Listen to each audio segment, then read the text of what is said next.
এখন তোমরা যে স্পিকারটি দেখছো এটি স্ট্রেঞ্জার C15 এর মতো দেখতে, কিন্তু এটির নিউ লঞ্চ হয়েছে স্ট্রেঞ্জার কোম্পানির C10 স্পিকার, পোর্টেবল স্পিকার, যেটি তোমরা গিটার, কিবোর্ড অথবা মাইক তিনটেই ইউজ করতে পারবে। স্পিকারটিকে দেখলে তোমরা C15 এর মতোই দেখতে হবে। এর সামনে হোয়াইট কালারের গ্রিল রয়েছে এবং স্ট্রেঞ্জার কোম্পানির লোগো দেওয়া রয়েছে নাম সহ এবং ব্ল্যাক ফিনিশ।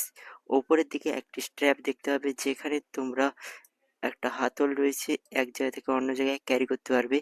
স্পিকারটির ওপরেই কিন্তু এর সমস্ত মিক্সিং কনসোল এবং ইনপুট অপশনগুলি রয়েছে।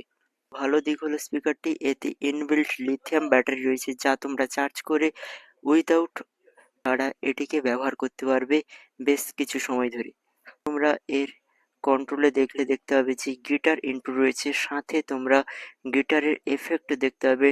ডিস্টরশন অপশন রয়েছে, এক্সট্রা ভাবে আলাদা সুইচ রয়েছে, গিটারের এফেক্ট এখানে দেওয়া রয়েছে এবং অক্স ইনপুট রয়েছে পরেরটাতে। নর্মালি এতে আরেকটা ফিচার্স রয়েছে যেটা হচ্ছে C15 এ নেই, এখানে ব্লুটুথ কানেক্ট করতে পারবে, ব্লুটুথ ডাইরেক্ট এখানে কানেক্ট করতে পারবে মোবাইল দিয়ে। এছাড়া মাইকের জন্য আলাদা ভলিউম কন্ট্রোল এবং দুটো টোন কন্ট্রোল করতে পারবে, ব্যাস এবং ট্রিবল।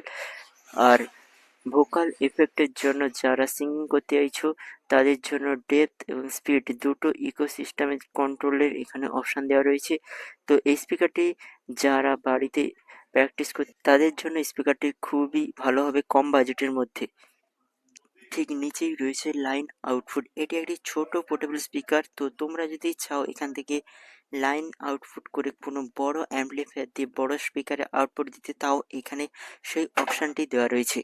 স্পিকারটির পেছনে তোমরা দেখলে দেখতে হবে এখানে ব্র্যান্ড নেম এবং মডেল নাম্বার দেওয়া রয়েছে C10 এবং নিচের দিকে এখানে 12 ভোল্ট এসি ইনপুট এর অপশান রয়েছে। এছাড়া একটা ফিউজ এবং পাওয়ার সুইচ দেওয়া রয়েছে, যেটি টিপে তোমরা অন অফ করতে পারবে। চার্জ ফুল হয়ে গেলে এখানে ব্যাটারি ফুল বলে একটি ইন্ডিকেটর দেওয়া রয়েছে, গ্রিন কালারের এলইডি দেওয়া রয়েছে এবং নিচে আর একটা চার্জে দিলে রেড কালারের এলইডি দেখতে পাবে।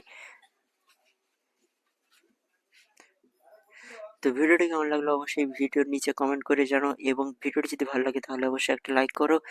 চ্যানেল নতুন হয়ে থাকলে চ্যানেলটিকে সাবস্ক্রাইব করে পাশে থাকা অল বেল আইকনে ক্লিক করো এরকম আরো নতুন নতুন ভিডিও সবার আগে দেখার জন্য।